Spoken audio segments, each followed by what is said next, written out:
É o seguinte, Pedro, eu comecei minha carreira como repórter de polícia aqui no Jornal o Dia, no Rio de Janeiro, um jornal que tinha o carinhoso apelido de Espreme Sai Sangue, para você entender qual era o escopo do jornal, qual era o campo semântico do jornal. E dava para ver muito bem, desde aquela época, Pedro, de que aqui no Rio de Janeiro fazia-se a seguinte triagem nos presídios. O sujeito chega e alguém pergunta: qual é a sua facção? E ele diz: não tenho facção nenhuma. Eu simplesmente roubei uma caneca. Onde é que você mora? Ah, eu moro em tal lugar, então você é comando vermelho. Ah, eu moro em tal lugar, então você é terceiro comando. Ou seja, aqui as facções crescem no presídio porque o próprio sistema prisional, a polícia, é quem identifica e atribui epítetos a quem é preso e preso por crimes ordinários, crimes pequenos, e acabam ficando anos na cadeia sem ter o devido processo legal e passam aí sim a integrar artificialmente esse sistema de crime organizado. Como é que se desfaz isso, Pedro? De que forma o sistema prisional reage a isso? Então, eu acho que, veja, você tem absoluta razão, é isso que acontece, é o fato. Né? Quem pesquisa, estuda isso. Tem, por exemplo, posso sugerir um documentário para as pessoas verem? Claro. Porque é legal. Porque chama Central, é um documentário sobre o Presídio Central no Rio Grande do Sul. É interessante porque é uma coisa rara no Brasil, a maior parte dos presos não é negro, né? Mas todos são pobres, isso não é raro. É assim. Mas ele mostra exatamente isso que você falou, e por depoimentos de oficiais da PM e oficiais do sistema de segurança. Então não é por depoimento de preso, etc. É muito interessante esse depoimento. O que eu não vi estava no Netflix, eu não sei se ainda está, deve estar. Mas vale a pena assistir. Tem outras coisas que vocês podem ler, tem várias pesquisas feitas aqui pela Universidade Federal da ABC, tem vários ambientes no Brasil que estudam isso. A gente tem bastante acúmulo, é gozado isso, nós temos muito acúmulo de conhecimento. A gente não aplica, mas nós temos acúmulo de conhecimento sobre isso, e você está com a leitura absolutamente correta, né? Absolutamente correta. É o que eu falei, que eu chamo de fornecer soldados para o crime organizado. Eu vou acrescentar algo na tua leitura. Essa violência, ela é organizada a partir dos presídios, né? Porque uma coisa era a organização criminosa que havia nos presídios antes da guerra às drogas, antes da década de 90. Eram organizações criminosas que surgiram em razão da barbárie nos presídios para defender direito de preso, inclusive. Né? Era essa que era a lógica. Mas elas vão se transformando em organizações criminosas e ganham um grande impulso com a guerra às drogas. Né? Porque elas passam a ter no presídio a formação de exércitos do tráfico e do crime organizado. No presídio, o presídio passa a ser essa fonte. A pessoa entra por um pequeno crime, fica um tempo lá, 1 ano, 2 anos, depois sai como soldado dessa organização, como você falou. Hoje nós estamos com um problema grave, gente. Nós temos um problema de soberania nacional, nós estamos se mexicanizando. Ou seja, você descreveu aí, Felipe, o que são territórios governados por organizações criminosas, territórios dentro do território nacional. Isso é grave, isso é um problema de soberania do Estado brasileiro. O Estado brasileiro não pode deixar nenhum tipo de organização que não seja estatal governar um pedaço do seu território. O que é a soberania do Estado? Ela significa duas coisas. No plano internacional, ser tratado de forma igual com os outros países, e no plano local, ser o poder maior no sistema. Modo que o poder da religião, modo que o poder da família, modo que o poder do pai, ele regula o poder maior, superior no sistema. Isso é próprio da modernidade. Né? Quando nós deixamos organizações criminosas gerir territórios dentro do Brasil, está se perdendo a soberania do Estado, é gravíssimo. Não há problema maior que possa acontecer em termos políticos e sociais do que isso. Não há problema maior. É pior do que tudo. É pior do que tudo, porque significa impossibilidade de ter qualquer instrumento de solução de qualquer problema político. É o fim da política isso. É a tragédia política, é o fim da política. Né? Então, isso é gravíssimo. Agora, o problema, a esquerda está enclausurada entre dois tipos de solução, as duas são profundamente equivocadas. Uma parte da esquerda está partindo para a solução punitivista. Né? Ou que, na realidade, sempre existiu isso dentro da esquerda. Vamos punir e acabou. Fazer a mesma coisa que a direita, em essência. Vamos punir e punir resolve o problema. Não é verdade. O problema de segurança pública é um problema transversal. E isso está mais do que demonstrado, inclusive nos países que conseguiram reduzir o problema. Colômbia, Nova York, que todo mundo fala do caso das janelas quebradas. Quando você vai estudar os casos, você vê que conseguiram reduzir violência e crime porque agiram de forma transversal, o que significa dizer, tudo bem, tem que ter repressão, sim. Mas junto da repressão vem outras medidas. Medidas de natureza social, medidas de natureza urbana, medidas de natureza econômica que reduzam a miséria, né, e a desigualdade social. Ou seja, é um conjunto de medidas que diz respeito a diversas áreas, por exemplo, do governo.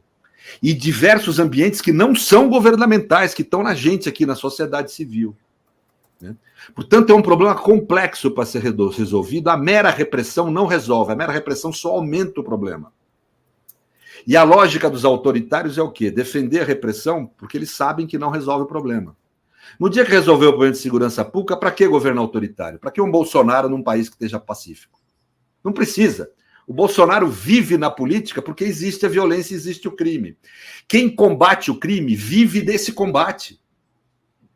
Existe na política por causa desse combate. Desde as críticas ao Leviatã no século XVI, se sabe isso. Quer dizer, quem defende o estado de segurança é porque deseja a insegurança como forma de legitimar o seu poder. Né? Então, você reduzir a política de segurança pública ao problema da repressão é um erro. Agora, por outro lado, às vezes a esquerda cai no erro contrário, que é querer abstrair da repressão. Não precisa de repressão nenhuma, não precisa de nada. E aí foge do problema, como se ele não existisse. É uma postura daqueles macaquinhos que ficam não vê, não ouve e não fala. Quer dizer, a esquerda nega o problema. Não é importante, direitos humanos, tal, e nega o problema como se ele não existisse. Gente, é um problema a segurança pública grave. E não é só um problema nos crimes de violência, não. Quando um sujeito na periferia, um pobre na periferia, tem o seu celular furtado, não é que nem nós de classe média, ele tem um pedaço grande do seu patrimônio furtado, do que ele trabalhou com suor para adquirir. E mais do que isso, um grande pedaço da cidadania dele vai embora, porque a cidadania hoje se exerce aqui. Eu estou aqui na internet falando, a gente está debatendo problemas públicos brasileiros. Quando retira o celular, retira a conexão desse sujeito, ele perde um pedaço grande da cidadania dele. É gravíssimo. Então, o problema de segurança pública atinge a todos, em especial o pobre. Não é um problema de rico. É um problema da sociedade grave que precisa ser solucionado. E não dá para fazer de conta que ele não existe. Então, nós ficamos nessa esquizofrenia. Ou propondo punitivismo, ou nega o problema. No fundo, nega. Quer dizer, trata o problema como, não, isso é... Né? Uma das formas de negar, não, segurança pública é problema de especialista. Não é. Existem problemas que fazem parte da segurança pública que são problemas de especialista. Mas ele, como um todo, não. Eu vou dar um exemplo. O cara pode ser um especialista em presídio. Pode conhecer para burro lei de execução penal. Pode frequentar presídio há 40 anos, 50 anos. Conhece o dia a dia de presídio. Mas se ele não sabe a distinção entre um contrato de fornecimento e uma ata de registro de preço, ele não sabe resolver os problemas elementares da vida do presídio. Ou seja, você precisa ter transdisciplinariedade, gentes diferentes, especialistas diferentes, e as decisões são de cidadania, são nossas. Não são de especialistas.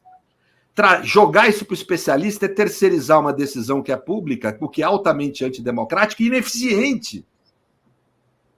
Ineficiente, porque não consegue resolver o problema como um todo, é um problema político, de política pública transversal, é um problema de cidadania. E a esquerda não pode se abster desse problema. É um problema do governo federal, porque o Brasil está perdendo soberania sobre parte do seu território. É um erro ficar querendo jogar isso para os governos estaduais, apenas. Sem governo federal não vai se equacionar o problema. E vou dizer mais.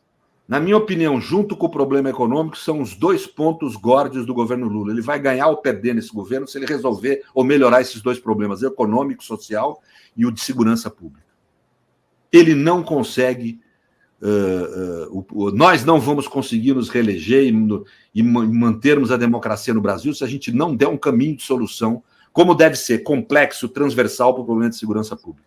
É um problema gravíssimo, essencial, porque é o nosso calcanhar de Aquiles, é onde eles nos atingem. A extrema-direita cresceu nesse problema. Começou na década de 90, com a guerra às drogas, nos programas à tarde de televisão. Aqueles programas policiais, esqueci o nome lá, Alerta Cidade, sei lá o quê, né? Em que você mostrava mortos, mostrava gente presa, começou a criar um ambiente na sociedade em prol de um Estado de segurança, em substituição ao Estado democrático de direito. É ali que nasceu a semente do golpe. É ali, na década de 90. Ali que nasceram as técnicas de exceção que depois migraram para a política, no caso do mensalão, que são os processos penais de exceção. Né? Então, a questão de segurança pública ela é essencial para nós. E nós temos que ter uma resposta complexa para um problema complexo. Vocês vão falar, pô, Pedro, mas aí é difícil ter uma resposta complexa. O povo pode não entender. Gente, nós somos da esquerda. Um fascista fala que isso aqui é um óculos e que custa R$10 na banca. Nós falamos que não. Tudo bem, é um óculos, tudo bem, custa R$10 na banca, mas para nós isso aqui é uma relação social. Nós falamos há 200 anos isso, que isso aqui é uma relação social. É algo difícil de explicar para as pessoas. Como é que isso aqui é uma relação social? É uma relação social. Nós estamos falando isso há 200 anos e criamos um baita problema no mundo. Criamos um maior agito nesse mundo aí por conta disso. Conseguimos demonstrar para um monte de gente que é uma relação social. Quem é de esquerda, quem é cientista, quem trata com o problema da realidade, querendo enxergar e refletir sobre a realidade do jeito que ela é mesmo, tem esse problema, se defronta com complexidades e tem que explicar essas complexidades. Nós somos treinados para isso. A gente estuda Marx, um dos autores mais complexos da história humana. Né? Nós estamos habilitados a discutir questões sociais, questões complexas. Se alguém pode fazer isso, se alguém pode explicar as complexidades dos problemas de segurança pública e ter uma solução complexa para um problema complexo, somos nós. E nós não podemos se acovardar e se abstrair desse papel histórico que nós temos no Brasil. Nós precisamos ganhar da extrema-direita nesse território. Temos que ter uma resposta para a segurança pública mais eficiente, mais completa, que apresente mais resultado. Isso é possível porque o problema é complexo e só há solução complexa para problemas complexos. E nós podemos fazer isso, eles não. Eles estão aprisionados na linguagem deles, que é uma linguagem de 2 neurônios sem sinapse. Eles estão aprisionados, eles têm uma grande força que eles se comunicam fácil com a sociedade, mas eles têm um grande problema, eles não resolvem os problemas. Eles não têm essa capacidade de resolver problemas complexos, porque eles não querem enxergar a complexidade das coisas, senão eles se destroem. Então, nós temos que superá-los aonde a gente tem condição de superá-los. Né? Então, isso é uma postura de não covardia, o atributo, a qualidade da política. Né? É a coragem. Isso Aristóteles já falava desde a época da Grécia, desde a Grécia Antiga.